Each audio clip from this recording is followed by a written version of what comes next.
Women initiate about 75% of divorces.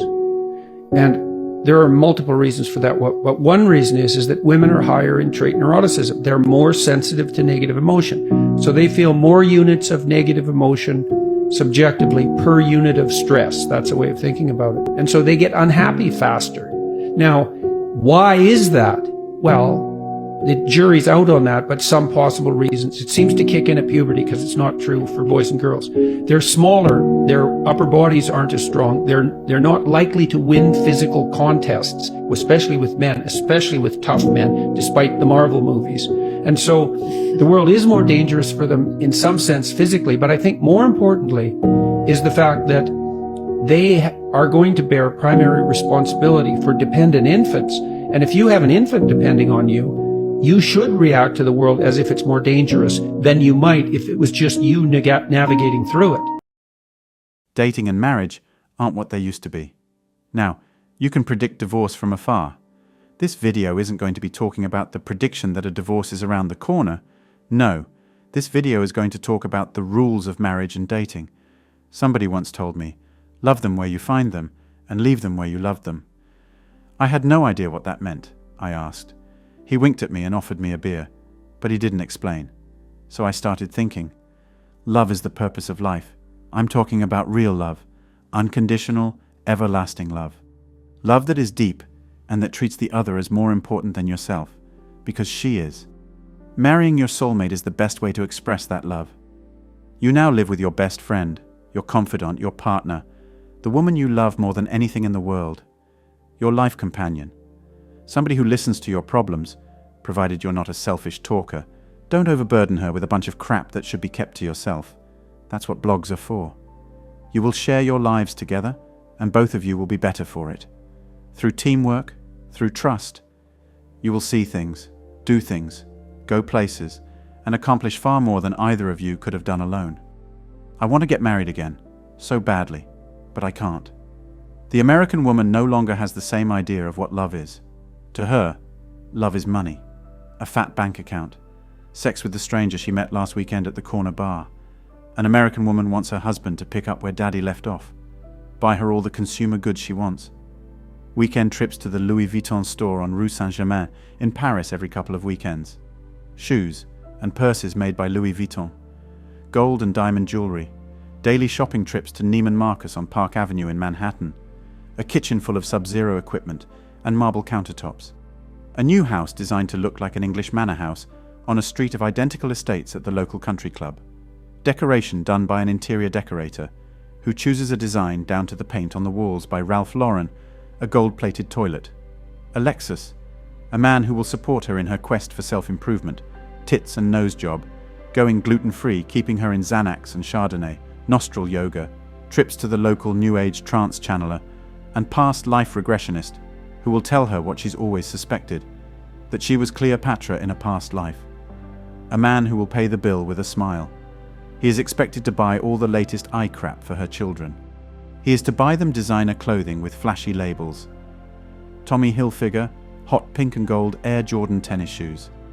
He is expected to send them to the most exclusive nursery school, to pay for ballet, piano and violin, to send them to the area's best schools up to university and beyond. She's the star of a movie that's all about her. She's the Disney princess, and her husband is the rat that drives the carriage and changes her shoes. Her husband is to be her servant, her personal ATM, her wallet. He is to give everything of himself, as I will demonstrate, while she gives nothing. He is to work full-time, 80 hours a week for a salaryman, and to contribute 50% to all chores and all housework and tending to the children. When he comes home from work, he is expected to immediately massage her feet and rub her butt until his hands blister. Eventually, he gives her children. She quits her job and becomes a housewife, if she hasn't yet done so. Her days are occupied by sitting on the couch watching Oprah Winfrey and all the soaps while eating bonbons and drinking mimosas. 75% of marriages end in divorce. 80% of those divorces are filed by the woman. The divorce happens soon after she loses the tingles.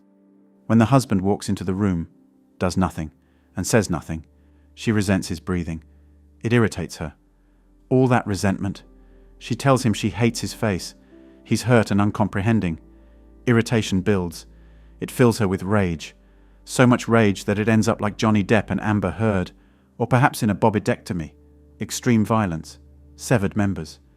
She smashes wine bottles over his head, happened to me, tears up the house, beats him, and sometimes murders him.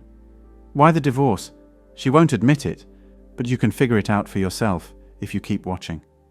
Most people don't know what love is. Assuming they're not so dumb as to think love is copulation, love is the chemicals released during the puppy love stage, the beginning of the relationship. The giddy feeling she gets when he walks into the room and smiles at her.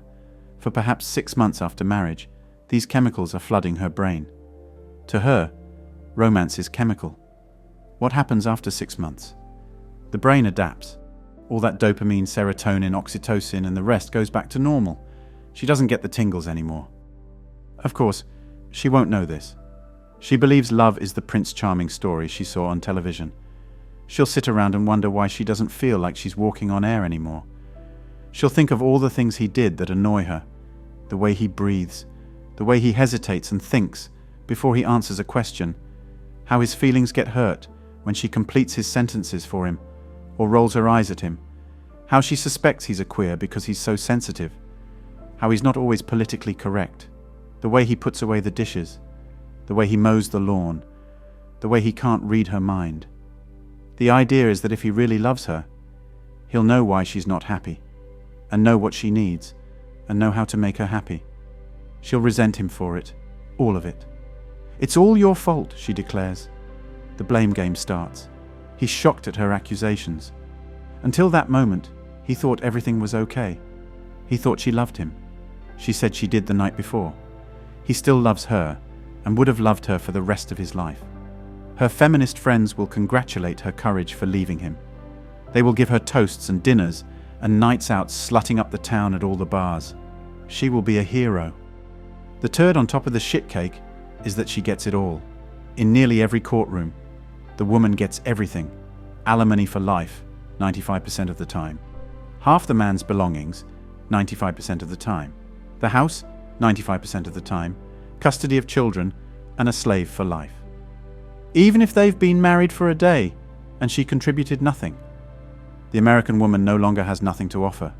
Today, women cut their hair short, wear tattoos, wear jeans, drive jeeps, smoke cigarettes, drink beer, get fat, curse, and date other women. They throw men away like a sullied tampon. The American woman is a dude with tits. She's a guy, a bloke. The American woman of the 21st century has nothing to offer.